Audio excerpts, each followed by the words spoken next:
처음 뵙겠습니다. 김도윤입니다. 잠깐 앉아도 될까요? 그 말을 듣는 순간 내가 지금 뭘 하고 있는 건지 생각이 잠깐 멈췄습니다. 그날도 그냥 친구랑 커피 마시러 나갔습니다. 그런데 친구가 말도 없이 남자 한 명을 데려와 제 앞에 앉혔어요. 저는 바로 친구한테 따졌습니다. 너 왜 이런 걸 말도 없이 해? 친구는 미안하다고 하면서도 한마디를 했습니다. 선영아, 너 이제 좀 편하게 살아야지. 저는 결국 몇 달을 고민하다 친구에게 말했습니다. 그 사람한테 내 번호 줘. 그런데요. 왜 저는 혼인신고를 한 순간부터 제 인생이 편해지는 쪽이 아니라 무너지는 쪽으로 가기 시작했을까요? 오늘 끝까지 들으시면 제가 왜 도장을 찍었는지, 왜 그날부터 악몽이 시작됐는지 알게 되실 거예요. 그리고 어느 지역에서 시청하고 계신지 댓글 한 번씩만 남겨주세요. 여러분의 이야기도 듣고 싶습니다. 그럼 지금부터 제 이야기를 있는 그대로 들려드릴게요. 저는 박선영입니다. 62이에요. 남편을 먼저 보내고 5년을 혼자 지냈습니다. 아이 넷은 다 장가 시집 보냈고요. 밖에서는 늘 괜찮다는 말만 했어요. 자식들한테 걱정 얹고 싶지 않았거든요. 그런데 집에 들어가 문을 닫는 순간부터는 달랐습니다. 어느 날부터는 혼자라는 게 외로운 게 아니라 무서워지더라고요. 그 말은 끝내 아무한테도 하지 않았어요. 남편이 가고 나서 첫 해에는 정신이 없었습니다. 장례 끝나고 아이들이 제 손 잡고 올 때도 저는 눈물이 안 났어요. 그냥 해야 할 일만 하나씩 처리했죠. 둘째가 미안하다고 계속 말했는데 저는 괜찮다고만 했습니다. 진짜 괜찮은 건 아니었지만 그렇게 말하는 게 편했거든요. 2년째부터는 집이 너무 조용해졌습니다. 아침에 일어나면 제일 먼저 하는 게 창문 여는 거였어요. 밖에서 차 소리라도 들어야 사람 사는 곳 같았습니다. 밥은 혼자 먹으니까 간단하게만 했죠. 냉장고에 반찬 몇 가지 만들어두고 며칠씩 먹었어요. 설거지도 한 그릇이면 금방이었습니다. 김치찌개 끓여서 나흘 먹고 된장찌개 끓여서 사흘 먹는 식이었어요. 가끔 생선 한 토막 구워 먹기도 했지만 대부분은 국이랑 반찬으로 때웠습니다. 밥상 차리는 것도 귀찮아서 한 그릇에 다 담아 먹었죠. 식탁에 앉는 게 아니라 거실 소파에 앉아서 텔레비전 보면서 먹었어요. 3년째에는 작은 일을 시작했습니다. 동네 슈퍼에서 주 2일만 나갔어요. 돈이 필요해서라기보다는 집에만 있으니까 답답해서였죠. 사장님이 좋은 분이라 일도 편했고요. 주로 계산대에 앉아서 손님 받는 일이었습니다. 가끔 물건 정리하고 유통기한 확인하는 것도 했고요. 손님들이 들어오면 인사하고 계산해주고 봉투 챙겨주는 게 제 일이었어요. 대부분 동네 사람들이라 얼굴은 익숙했습니다. 가끔 말 붙이는 사람도 있었죠. 날씨 얘기나 물가 얘기 같은 거요. 저는 그냥 맞장구만 쳤어요. 길게 얘기하는 건 별로 안 좋아했거든요. 그래도 슈퍼에 나가는 날은 괜찮았습니다. 사람들 보고 말도 하고 시간도 빨리 갔어요. 점심시간에는 사장님이 김밥 사주거나 라면 끓여주곤 했습니다. 혼자 먹는 것보다는 나았죠. 오후 5시까지 일하고 집에 돌아오면 해가 기울고 있었어요. 4년째, 5년째는 그냥 익숙해졌습니다. 아침에 일어나서 혼자 밥 먹고 일 나가고 돌아와서 또 혼자 저녁 먹고 텔레비전 보다가 자는 게 일상이 됐어요. 자식들은 명절 때나 얼굴 보고 전화는 한 달에 한두 번 왔죠. 저는 늘 잘 지낸다고만 했습니다. 실제로도 큰 문제는 없었거든요. 큰애는 서울에서 살고 둘째는 부산에 있었어요. 셋째랑 막내는 둘 다 멀리 있었습니다. 명절 때 오면 하루 이틀 묵다 가는데 그때만 집이 시끄러웠죠. 손주들이 뛰어다니고 며느리들이 부엌에서 음식 만들고 그랬습니다. 저는 그게 좋았어요. 그런데 다 가고 나면 또 조용해졌죠. 문제는 밤이었습니다. 낮에는 사람 만나고 말도 하고 움직이니까 괜찮았는데 밤만 되면 달랐어요. 불 끄고 누우면 천장이 너무 높아 보였습니다. 옆자리가 비어 있는 게 처음에는 낯설었는데 나중에는 무섭더라고요. 혹시 내가 자다가 뭐 잘못되면 누가 알까 하는 생각이 자꾸 들었어요. 그래서 텔레비전을 켜놨습니다. 소리라도 있어야 잠이 왔거든요. 드라마 재방송 틀어놓고 누워있으면 언젠가는 잠들었죠. 가끔은 새벽까지 안 자고 있다가 동틀 때쯤 겨우 눈을 붙이기도 했습니다. 아침에 일어나면 몸은 무거웠지만 일 나가야 했으니까 씻고 나갔어요. 그러다 보니 낮에 졸릴 때가 많았습니다. 슈퍼 계산대 앉아 있다가 깜빡깜빡 졸기도 했어요. 사장님이 피곤해 보인다고 물어볼 때도 있었습니다. 저는 그냥 잠을 못 잤다고만 했죠. 왜 못 잤는지는 말 안 했어요. 말하면 걱정할 것 같았거든요. 친구들은 가끔 만났습니다. 다들 비슷한 처지였어요. 홀로 사는 사람도 있었고 배우자는 있는데 사이가 멀어진 사람도 있었죠. 우리는 만나면 밥 먹고 커피 마시면서 별것 아닌 얘기만 했습니다. 누가 먼저랄 것도 없이 다들 힘든 얘기는 안 했어요. 그냥 웃으면서 지냈죠. 그 중에 한 친구가 있었어요. 이름은 미숙이라고 하는데 저랑 제일 가까웠습니다. 얘는 남편이랑 같이 사는데 대화는 거의 안 한다고 했어요. 각자 방 쓰고 밥도 따로 먹는다고 했죠. 저는 그 말 들으면서 혼자 사는 게 나은지 그렇게 사는 게 나은지 모르겠더라고요. 그날도 그랬습니다. 미숙이가 커피 마시자고 해서 동네 카페로 나갔어요. 평일 오후라 한산했죠. 저는 먼저 가서 자리 잡고 앉아 있었습니다. 창가 쪽이었는데 밖에 사람들 지나가는 게 보였어요. 날씨는 좀 쌀쌀했습니다. 미숙이가 들어오는 걸 봤는데 뒤에 남자가 한 명 따라 들어오더라고요. 처음엔 우연인 줄 알았어요. 그런데 미숙이가 그 남자를 제 앞에 앉혔습니다. 아무 말도 없이요. 저는 순간 얼어붙었어요. 남자는 정장을 입고 있었고 나이는 70 넘어 보였죠. 표정은 차분했는데 낯선 사람 앞에 앉아 있다는 게 불편해 보였습니다. 남자가 먼저 말을 했어요. 안녕하세요. 저는 김도윤입니다. 잠깐 인사만 드리려고 왔습니다 하더라고요. 목소리는 낮고 차분했습니다. 저는 대답도 못하고 미숙이만 쳐다봤어요.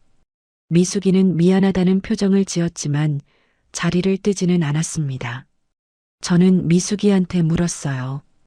왜 말도 없이 사람을 불러하고요? 미숙이는 한숨 쉬더니 말했습니다. 선영아, 너 이제 좀 편하게 살아야지 하고요. 그 말에 저는 화가 났어요. 내가 편하게 안 사나 싶었거든요. 내가 언제 힘들다고 했나 싶기도 했고요. 남자는 그냥 앉아서 커피만 마셨습니다. 미숙이가 남자 얘기를 하는 동안에도 별말 안 했어요. 사별한 지 6년 됐다는 얘기, 아이들은 다 독립했다는 얘기, 집은 혼자 살기엔 크다는 얘기를 미숙이가 대신했죠. 저는 듣는 둥 마는 둥 했습니다. 30분쯤 지났을 때 남자가 일어났어요. 오늘은 이만 가보겠습니다. 불편하게 해드려서 죄송합니다 하더라고요. 저는 고개만 끄덕였습니다. 남자가 나가고 나서 미숙이한테 다시는 이런 거 하지 말라고 했어요. 미숙이는 알았다고 했지만 표정은 아쉬워 보였습니다. 집에 돌아왔을 때는 해가 이미 기울고 있었어요. 현관문 열고 들어가니까 집이 더 조용하게 느껴졌습니다. 불 켜고 가방 내려놓고 부엌으로 갔어요. 냉장고 열어보니까 어제 먹던 반찬이 그대로 있더라고요. 입맛은 없었지만 밥은 먹어야 했으니까 데워 먹었습니다. 저녁 먹고 설거지하고 거실로 나왔어요. 텔레비전 켜고 소파에 앉았는데 집중이 안 됐습니다. 자꾸 오늘 일이 떠올랐어요. 남자 얼굴도 생각났고 미숙이가 한 말도 생각났죠. 너 이제 좀 편하게 살아야지 하던 그 말이 계속 맴돌았습니다. 밤이 되니까 더 심해졌어요. 잠자리에 누웠는데 잠이 안 오더라고요. 천장만 보고 있었습니다. 오늘 카페에서 화가 났던 이유가 뭔지 생각해 봤어요. 미숙이가 말도 없이 사람을 데려온 것 때문인가 싶었는데 그것만은 아니었습니다. 저는 스스로한테 화가 났던 거였어요. 그 남자를 보면서 제가 조금이라도 흔들렸다는 게 싫었던 거죠. 괜찮다고 말해왔는데 사실은 안 괜찮았다는 걸 들킨 것 같아서 부끄러웠습니다. 혼자 사는 게 무섭다는 걸 인정하고 싶지 않았어요. 그런데 그날 밤 저는 알았습니다. 제가 정말 무서워하고 있었다는 걸요. 혼자 늙어가는 게, 혼자 아프게 되는 게, 혼자 죽는 게 무서웠어요. 그 무서움을 누구한테도 말 못하고 혼자 안고 있었던 겁니다. 그렇다면 오늘 그 남자를 만난 건 뭐였을까요? 석 달이 지났습니다. 그동안 미숙이한테 연락은 안 했어요. 화가 풀린 건 아니었지만 계속 피할 수도 없었죠. 그래서 제가 먼저 전화를 했습니다. 미숙이는 반가워하면서도 조심스러워했어요. 커피 마시자고 했을 때 미숙이가 물었죠. 나 혼자 가도 되냐고요. 저는 그러라고 했습니다. 며칠 뒤 같은 카페에서 만났어요. 이번에는 미숙이만 왔습니다. 우리는 주문하고 자리에 앉았어요. 한동안 다른 얘기만 했죠. 날씨 얘기, 동네 얘기, 슈퍼 일 얘기 그런 거요. 미숙이는 저한테 계속 눈치를 보더라고요. 1시간쯤 지났을 때 제가 먼저 물었습니다. 그날 그 사람 어떤 사람이야 하고요. 미숙이 얼굴이 환해졌어요. 기다렸다는 표정이었죠. 미숙이가 말을 시작했습니다. 도윤 씨는 옷 장사로 돈을 많이 벌었다고 했어요. 지금은 은퇴했지만 건물이 몇 개 있어서 임대료로 산다고 했습니다. 아내를 6년 전에 사별했고 자식은 딸 하나인데 결혼해서 따로 산다고 했어요. 성격은 조용하고 말이 적지만 나쁜 사람은 아니라고 했죠. 저는 고개만 끄덕이면서 들었습니다. 미숙이가 덧붙였어요. 선영아, 그 사람 너 찾아보고 있더라 하고요. 제 번호 달라고 했는데 내가 안 줬다고 했습니다. 내가 싫어할까봐 그랬다고 하더라고요. 저는 그냥 웃었어요. 잘했다고 했죠. 집에 돌아와서도 그 얘기가 머릿속에 남았습니다. 도윤이라는 이름도 남았고 옷 장사했다는 것도 남았어요. 건물이 몇 개 있다는 게 좀 신기했죠. 저는 그런 사람을 만나본 적이 없었거든요. 남편도 평범하게 직장 다니다 정년퇴직한 사람이었습니다. 밤에 누워서도 생각이 났어요. 그 사람이 왜 나를 찾아본다고 했을까 싶었습니다. 저는 특별한 사람이 아닌데 말이죠. 평범하게 살다가 남편 먼저 보내고 혼자 사는 62살짜리 여자인데요. 이해가 안 됐어요. 그러다가 문득 이런 생각이 들었습니다. 혹시 나도 그 사람한테 관심이 생긴 건 아닐까 하는 거요. 아니라고 부정하고 싶었어요. 저는 그런 생각하면 안 되는 사람이라고 느꼈거든요. 남편 간지 5년밖에 안 됐는데 다른 남자를 생각한다는 게 죄 같았습니다. 그런데 밤마다 생각은 커졌어요. 자꾸 그 사람 얼굴이 떠올랐습니다. 목소리도 생각났고 손으로 커피잔 잡고 있던 모습도 생각났어요. 저는 제 자신이 이상했습니다. 이렇게까지 생각할 일이 아닌데 싶었거든요. 낮에 슈퍼에서 일할 때도 멍하니 있을 때가 많았어요. 계산대에 앉아서 손님 받다가도 생각에 빠졌죠. 사장님이 선영 씨 괜찮아요? 하고 물어볼 정도였습니다. 저는 그냥 피곤하다고만 했어요. 실제로도 피곤하긴 했습니다. 밤에 잠을 제대로 못 자니까요. 일주일이 지나고 2주일이 지나도 생각은 안 사라졌어요. 오히려 더 선명해졌습니다. 그 사람이 뭘 하고 있을까, 어떻게 지내고 있을까 하는 게 궁금해졌어요. 미숙이한테 전화해서 물어볼까도 싶었지만 그러기엔 창피했습니다. 한 달쯤 더 지났을 때 저는 다시 미숙이를 만났어요. 이번에는 제가 먼저 연락했습니다. 미숙이는 또 반가워했어요. 우리는 이번에도 같은 카페로 갔죠. 자리 잡고 앉아서 커피 주문하고 나서 저는 미숙이 얼굴을 봤습니다. 미숙이가 먼저 물었어요. 선영아, 무슨 일 있어 하고요. 저는 한참 망설였습니다. 말하기가 창피했거든요. 그런데 안 하면 계속 이럴 것 같았어요. 그래서 천천히 입을 열었습니다. 그 사람 아직도 나 찾아봐 하고 물었어요. 미숙이는 놀란 표정을 지었습니다. 그러더니 웃으면서 말했어요. 당연하지, 너 얘기 계속하던데 하고요. 저는 고개를 숙였습니다. 부끄러웠어요. 미숙이가 조심스럽게 물었습니다.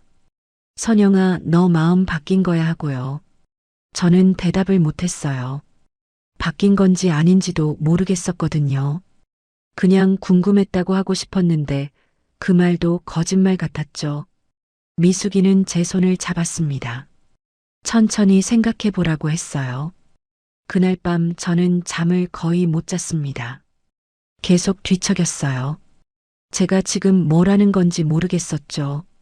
이 나이에 새 사람을 만난다는 게 말이 되나 싶었습니다. 자식들이 알면 뭐라고 할까도 생각났고요. 주변에서 뭐라고 할까도 걱정됐어요. 그런데 한편으로는 이런 생각도 들었습니다. 내가 계속 혼자 살면서 무서워하면서 버티는 게 맞나 하는 거였어요. 낮에는 괜찮은 척하고 밤에는 천장 보면서 떨고 그렇게 10년, 20년을 보내는 게 맞는 삶인가 싶었습니다. 일주일 뒤 저는 또 미숙이를 만났어요. 그동안 계속 생각했는데 결론이 안 났습니다. 미숙이가 물었어요. 선영아, 어떻게 할 거야 하고요. 저는 모르겠다고 했습니다. 미숙이는 한숨을 쉬더니 말했어요. 내가 결정해야지, 내가 뭐라고 할 수 있겠어 하고요.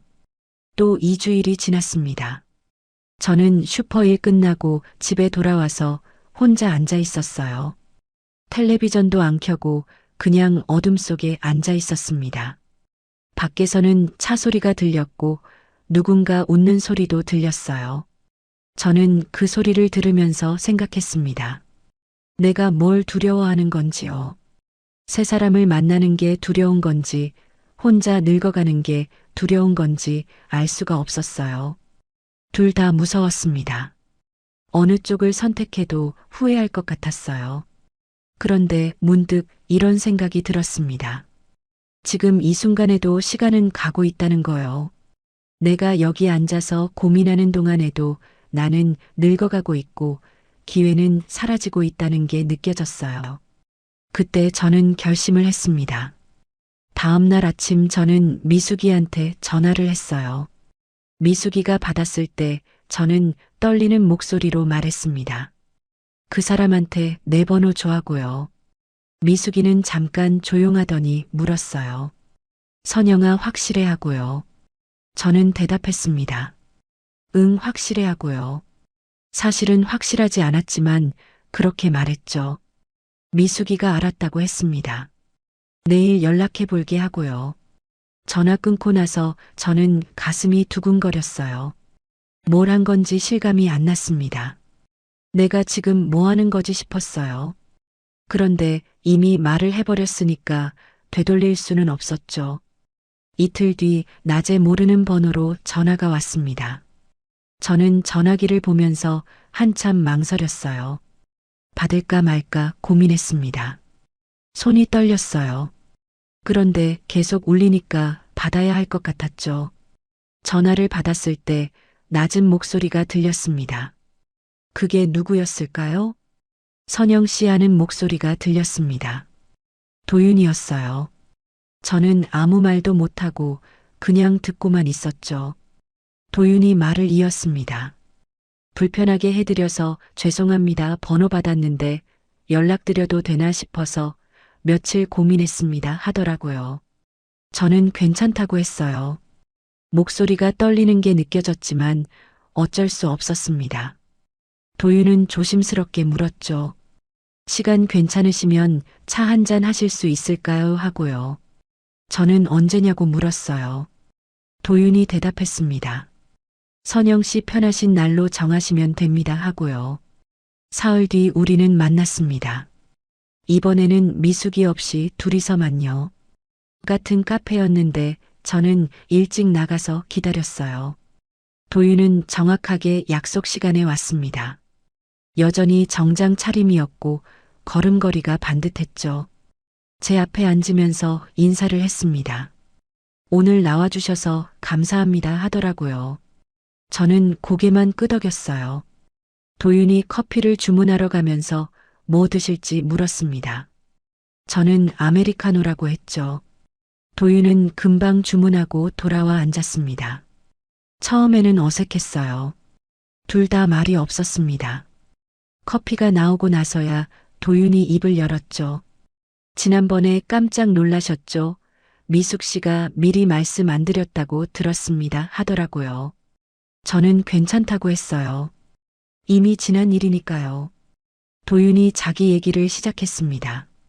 옷도매 일을 30년 넘게 했다고 했어요. 동대문에서 시작해서 나중에는 공장까지 운영했다고 했죠. 10년 전에 정리하고 지금은 건물 몇 개로 지낸다고 했습니다. 말투는 담담했어요. 자랑하는 느낌은 없었죠. 아내는 6년 전에 췌장암으로 갔다고 했습니다. 1년 투병하다가 갔다고 했어요. 그 얘기를 할 때 도윤 표정이 잠깐 어두워졌습니다. 저는 그 표정을 보면서 이 사람도 혼자 버텼구나 싶었죠.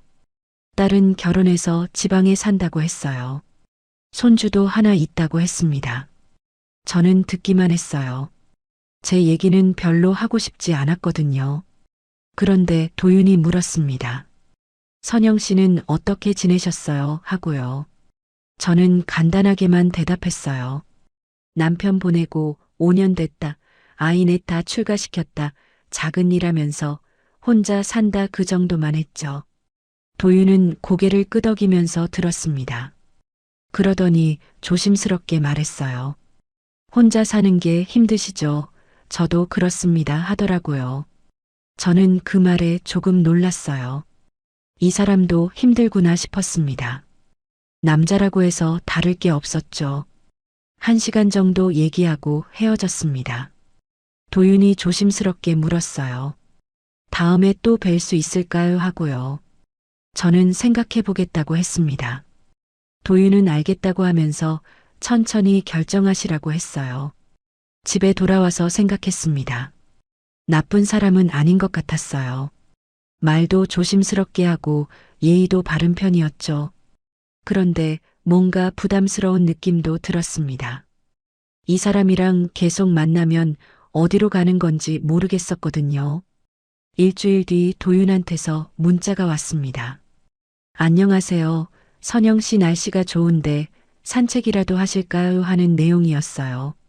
저는 한참 보다가 답장을 했습니다. 좋다고요. 약속을 잡았어요. 이번에는 공원에서 만났습니다. 날씨는 정말 좋았어요. 하늘이 맑고 바람이 선선했죠. 도윤은 편한 옷을 입고 왔습니다. 처음 보는 모습이었어요. 우리는 천천히 걸으면서 얘기했습니다. 공원에는 사람들이 많았어요. 운동하는 사람도 있었고 강아지 산책시키는 사람도 있었습니다. 벤치에 앉아서 쉬는 노인들도 보였죠. 저는 그 모습들을 보면서 걸었어요. 도윤도 말없이 옆에서 걸었습니다. 한참 걷다가 벤치에 앉았습니다. 도윤이 물었어요. 혼자 사는 게 어떠세요? 하고요. 저는 솔직하게 말했습니다. 낮에는 괜찮은데 밤이 좀 무섭다고요. 그 말을 하고 나니까 후회됐어요. 왜 그런 말을 했나 싶었거든요. 그런데 도윤은 고개를 끄덕였습니다. 저도 그렇습니다. 집이 너무 커서 밤에 혼자 있으면 이상한 소리만 들립니다 하더라고요. 그 말에 저는 조금 놀랐어요. 이 사람도 똑같구나 싶었습니다. 우리는 그렇게 비슷한 얘기를 나눴죠. 그 뒤로 만남이 자주 이어졌습니다. 일주일에 한 번씩은 봤어요. 카페에서 만나기도 하고 공원에서 만나기도 했습니다. 가끔은 밥을 같이 먹기도 했죠. 도윤은 늘 조심스러웠어요. 제가 불편할까봐 계속 신경 쓰는 게 보였습니다. 한 달쯤 지났을 때 저는 도윤이 편해졌어요. 말도 자연스럽게 나왔고 웃을 일도 생겼습니다. 도윤도 처음보다는 많이 편해 보였어요. 농담도 하고 옛날 얘기도 했죠. 우리는 나이도 비슷하고 겪은 일도 비슷해서 통하는 부분이 많았습니다. 도윤이 아내 얘기를 하기 시작했어요. 투병할 때 얼마나 힘들었는지, 병원 오가면서 어떻게 지냈는지 그런 얘기요. 저도 남편 얘기를 했습니다. 갑자기 쓰러져서 일주일 만에 갔던 일 장례 치르면서 정신없었던 일 그런 얘기를 했죠. 우리는 서로의 아픔을 이해했습니다. 말 안 해도 알 것 같았어요. 같은 길을 걸어온 사람들이니까요. 그게 위로가 됐습니다. 도윤이랑 있으면 제가 혼자가 아니라는 느낌이 들었어요. 또 한 달이 지났습니다. 어느 날 저녁 도윤이 식당에 가자고 했어요. 조금 좋은 곳이었습니다. 저는 옷을 골라 입고 나갔죠. 도윤은 이미 와서 기다리고 있었어요. 자리에 앉아서 주문을 하고 음식을 기다렸습니다. 밥을 먹는 동안 도윤이 말을 많이 했어요. 평소보다 많았습니다. 딸 얘기도 하고 일 얘기도 하고 앞으로 뭘 하고 싶은지도 얘기했어요. 저는 듣다가 물었습니다. 왜 오늘은 말이 많으세요 하고요. 도윤은 웃으면서 대답했어요. 할 말이 있어서 그렇습니다 하더라고요. 식사가 끝나고 커피를 마실 때 도윤이 입을 열었습니다. 선영 씨 제 말 들어주시겠습니까 하고요. 저는 말하라고 했어요. 도윤은 잠깐 망설이더니 말했습니다. 저는 선영 씨랑 같이 살고 싶습니다. 혼자 사는 게 이제 힘듭니다. 제가 책임지고 모시겠습니다 하더라고요. 저는 얼어붙었어요. 그런 말이 나올 줄은 몰랐습니다. 도윤은 제 반응을 보면서 기다렸죠. 저는 한참 있다가 대답했습니다. 아직은 잘 모르겠어요 하고요. 도윤은 실망한 표정을 지었지만 이해한다고 했어요. 천천히 생각하시라고 했습니다. 그날 우리는 그렇게 헤어졌죠. 집에 돌아와서 잠을 못 잤습니다. 같이 살자는 말이 계속 맴돌았어요. 저는 그럴 준비가 안 돼 있었습니다. 도윤이 좋긴 한데 같이 산다는 건 다른 문제였거든요. 한 집에서 산다는 게 어떤 건지 상상이 안 됐어요. 며칠이 지났습니다. 도윤한테서 연락이 없었어요. 저는 혼자 생각했습니다. 같이 살면 뭐가 달라질까, 혼자 있는 것보다 나을까 그런 걸 생각했죠. 답은 안 나왔습니다. 일주일 뒤 도윤한테서 전화가 왔습니다. 제 대답을 재촉하는 건 아니었어요. 그냥 안부 묻는 전화였죠. 저는 괜찮다고 했습니다. 도윤이 말했어요. 선영 씨 시간 정해서 결정합시다. 너무 오래 기다리게 하지는 말아주세요 하더라고요. 그 말에 저는 알았다고 했습니다. 2달 뒤에 대답하겠다고 했어요. 도윤은 알겠다고 했습니다. 그렇게 우리는 다시 만남을 이어갔죠. 그런데 그 2달이 제 인생을 어디로 데려갈지 저는 그때 전혀 몰랐습니다. 2달이 지났습니다. 그동안 도윤이랑 계속 만났어요. 만날 때마다 조금씩 마음이 기울었습니다. 혼자 집에 돌아가는 게 점점 더 싫어졌어요. 도윤이랑 있을 때가 편했죠. 그래서 저는 결정을 내렸습니다. 약속한 날 도윤을 만났어요. 카페에 앉아서 커피를 마시는데 도윤이 제 얼굴을 봤습니다. 결정하셨습니까? 하고 물었어요. 저는 고개를 끄덕였습니다. 그럼 같이 살아요 하고 말했죠. 도윤은 기뻐하는 표정을 지었습니다. 감사합니다. 선영 씨 후회 안 하시게 하겠습니다. 하더라고요.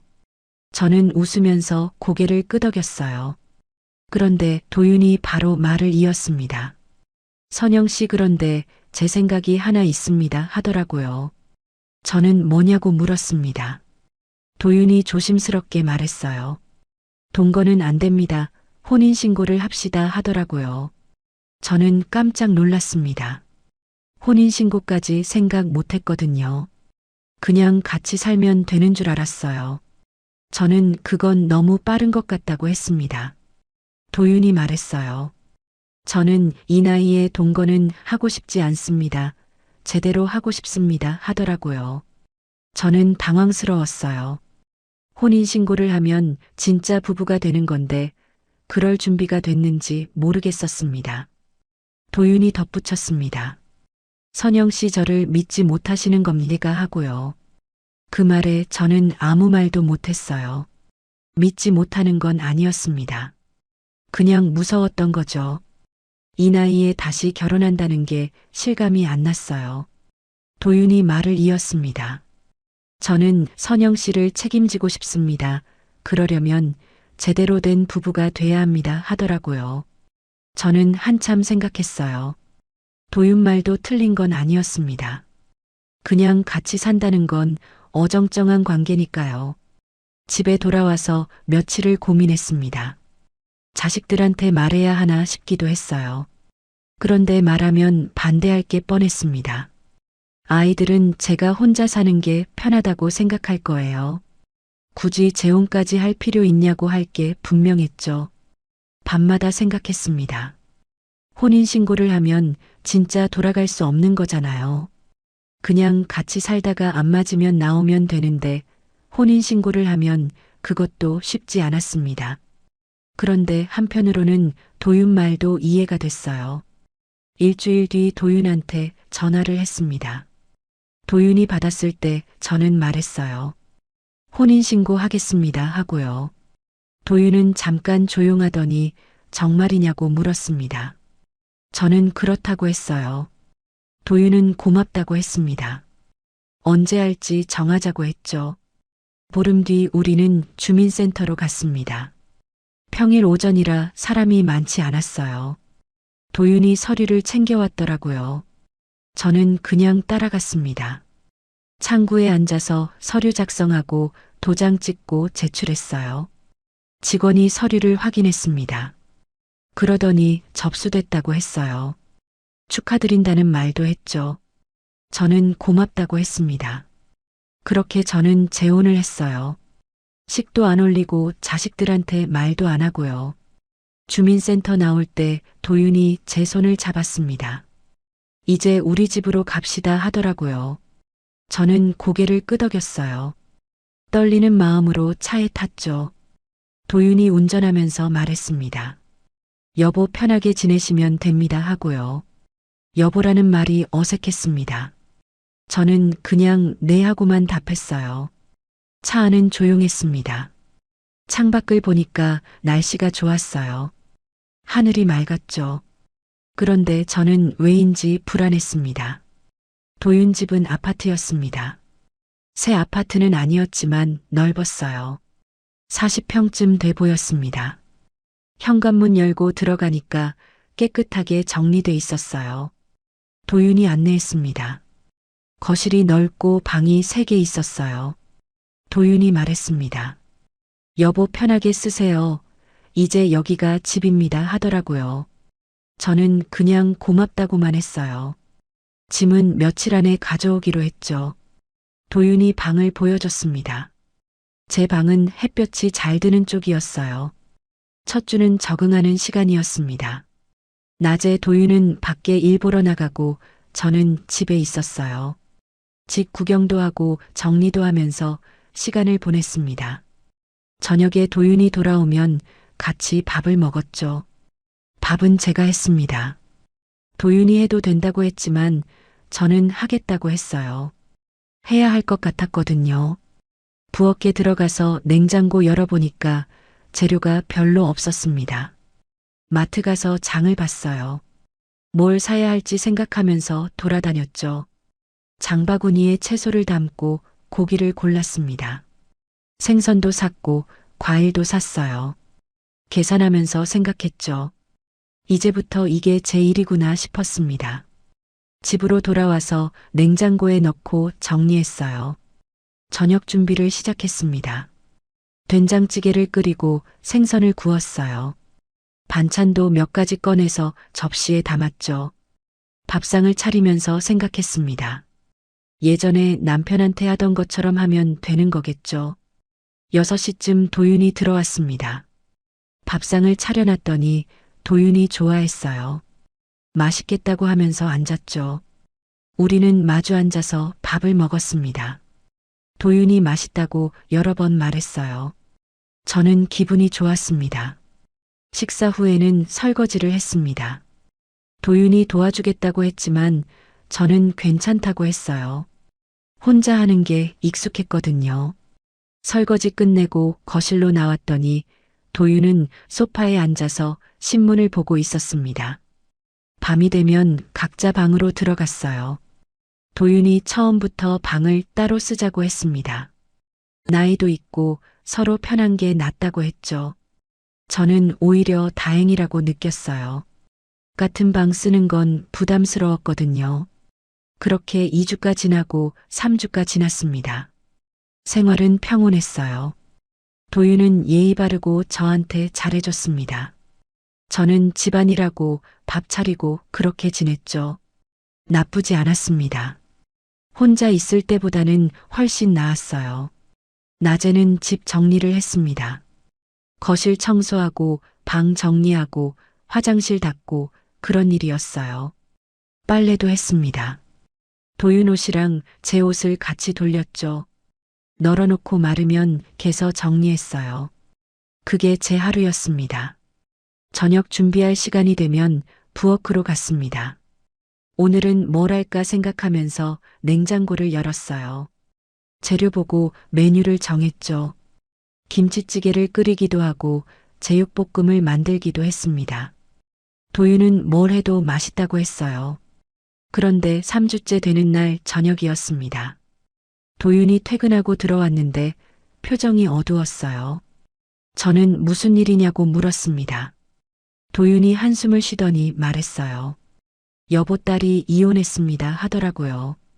저는 놀라서 물었어요. 갑자기 왜요 하고요. 도윤이 말했습니다. 자세한 건 모르겠는데 남편이랑 안 맞았나 봅니다 하더라고요. 그리고 도윤이 덧붙였습니다. 딸이 여기로 들어온대요 하는 거예요. 저는 순간 멈췄습니다. 여기로 들어온다고요 하고 되물었어요. 도윤은 미안하다는 표정으로 고개를 끄덕였습니다. 갈 데가 없답니다. 애도 데리고 와야 한대요. 잠깐만 있다가 나갈 거래요 하더라고요. 저는 아무 말도 못했어요. 딸이 들어온다는 게 어떤 의미인지 알 것 같았습니다. 그런데 거절할 수도 없었죠. 도윤 딸이니까요. 이틀 뒤 딸이 왔습니다. 짐을 들고 16살쯤 돼 보이는 애를 데리고 왔어요. 딸은 40 중반쯤 보였습니다. 저한테 인사도 제대로 안 했어요. 그냥 고개만 까딱하더니 방으로 들어갔죠. 손녀는 저를 힐끗 보고는 아무 말도 안 했습니다. 학교 가방을 메고 있었어요. 방으로 들어가더니 문을 닫았죠. 저는 거실에 서 있었습니다. 도윤은 딸 방으로 들어가서 얘기하고 있었어요. 저는 그날 밤 잠을 못 잤습니다. 이 집에 제자리가 있는지 없는지 모르겠더라고요. 혼인신고는 했지만 저는 여기 식구가 아닌 것 같았어요. 그리고 그때 저는 알았습니다. 제가 들어온 곳이 어디인지를요. 딸이 들어온 지 한 달쯤 지났을 때였습니다. 처음에는 조용했어요. 딸은 방에만 있었고 손녀는 학교 갔다 오면 바로 방으로 들어갔죠. 저는 그냥 평소처럼 집안일하고 밥 차리고 그랬습니다. 도윤도 별말 없었어요. 그런데 어느 날부터 딸이 말을 하기 시작했습니다. 아침에 일어나서 거실로 나오더니 밥 있냐고 물었어요. 저는 있다고 했죠. 딸은 차려달라고 했습니다. 저는 그냥 차려줬어요.